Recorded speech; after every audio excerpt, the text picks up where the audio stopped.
what's dangerous about this is that these people are too stupid to do their jobs. And these are the people who are introducing hate speech legislation, right? And in Canada, the situation that we have is that we have this bloated, all-encompassing bureaucracy that seems to be in control of everything from our academic to our legacy media institutions. So in terms of penetrating that wall, say, for example, being a constitutional lawyer like yourself, it is incredibly difficult, as you outlined earlier when you were, and this was just against the Alberta provincial government. Now, if you're talking about going against Canada's federal government and challenging their laws, boy, oh boy, buckle up, man, because you're going to be doing that for a long time if you can afford it. And so this is where we're at. We have this group of incredibly stupid people who I believe have been maybe, I would say, installed to push forward an agenda that seems to be coming to every single Western nation. It could be top down to some extent, because I get asked about this, like, well, who's behind this? Who's behind this? And look, human nature is a mixture of good and evil, and sometimes there's bad people with bad ideas that collaborate together to do bad things, and I think there's some of that going on up to a point. I also believe, though, that the biggest driver is culture. Law follows politics, politics follows culture, culture to a considerable extent follows education. Yes. In the broad sense, including, what are you teaching your kids at home, but also what are they being taught in a school. If you're sending your kids to school, if you're not homeschooling, what are they being taught there at the elementary, high school, university levels? So this all flows from culture. And so you've got this culture where we've had a gradual erosion the last 50 years, whereby people no longer understand or appreciate the free society in the way that we did 50 years ago. We believed fervently that our parliamentary democracy and the rule of law and the government respecting our basic rights and freedoms of expression, association, religion, conscience, peaceful assembly, the rights of the accused person to a fair trial and to be presumed innocent until proven guilty, right to bodily autonomy, to not get pressured or coerced into getting injected with something you don't want to be injected with. All of that stuff, like the vast majority of Canadians understood and understood the free society, why it was important. They believed, as I believe today, that the free society is superior to tyranny, whether it's tyranny under the banner of National Socialism or theocracy or the hammer and sickle, or whether it's woke, equity, diversity, inclusion. The exterior doesn't really matter. So where we're at now in Canada, and even in the US, although I think the US is probably in much better shape, but where we're at in Canada is that a lot of people don't really appreciate or understand our rights and freedoms. They don't really believe that our parliamentary democracy with government respecting rights and freedoms is actually better than a repressive regime. And we saw this with lockdowns, where you had a good 1/3, 1/2, 2/3 of the population to varying degrees were either accepting of the taking away of our rights and freedoms without protest, or in some cases saying, lock us down harder, take away more of our rights and freedoms.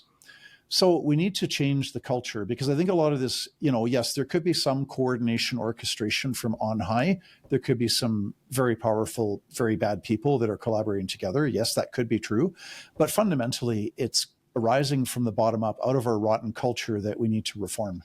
That's a fantastic point. That's a beautiful point, because it's true. I have expressed my frustration with mainstream Canadians many times on this podcast and on my live streams. And exactly what you said is the problem.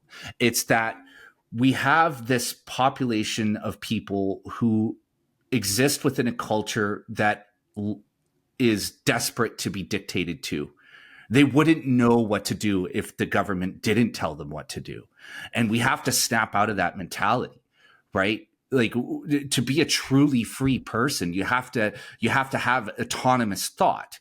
You have to be able to move through the world on your own without the assistance or the diktats of a tyrannical government always hovering over you. But that's what Canadians are used to, and that's what it seems like they want.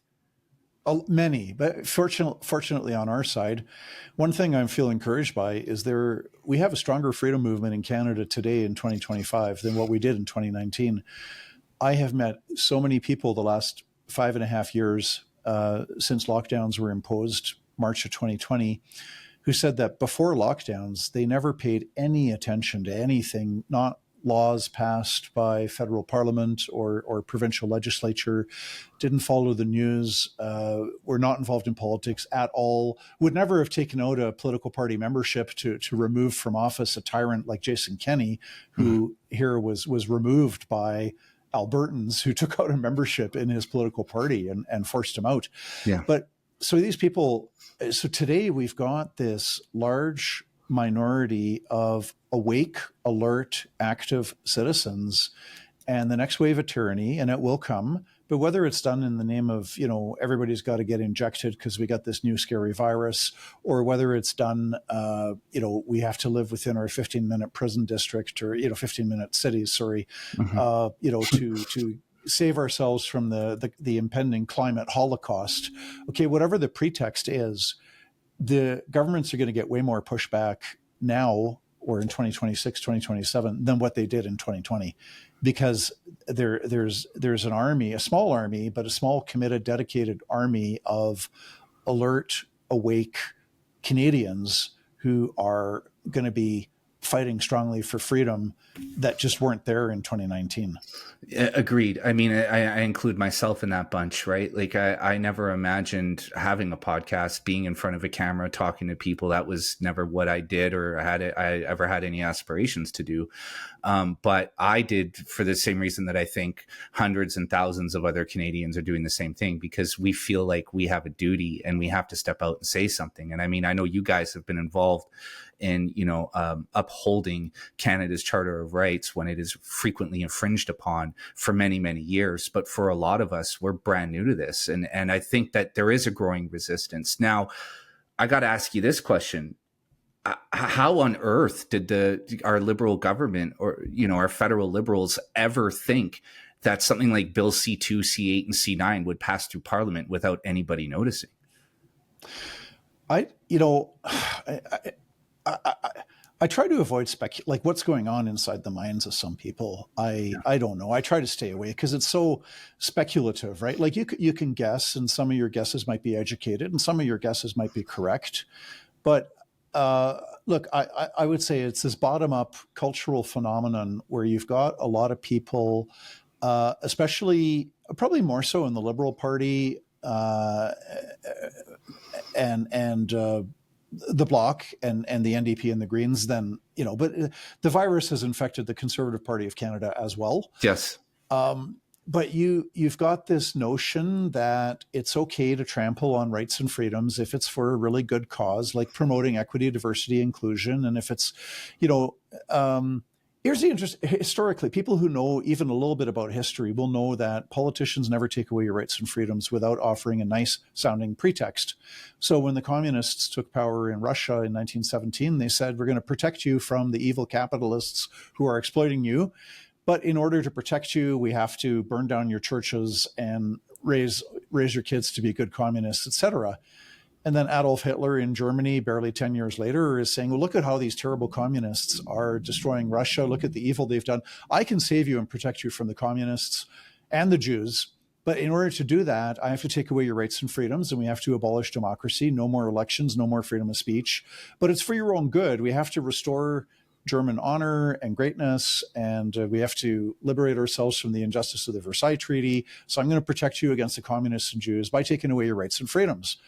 And then there's always, name me one dictator, in theocratic Iran, theocratic Saudi Arabia, it's to protect the salvation of your souls. We have to impose this theocracy and flog you or execute you if you blaspheme Islam, or kill you if you convert away from Islam, because it's for the common good, it's for the benefit of everybody, it's for the salvation of your souls. So we have to take away your rights and freedoms to promote Islam. So today in Canada, it's like, well, we've got to protect you from hate and misinformation and disinformation, and we've got to protect the LGBTQ, and we have to do this and that. So we got to take away your rights and freedoms. don't worry, it's all for a good cause.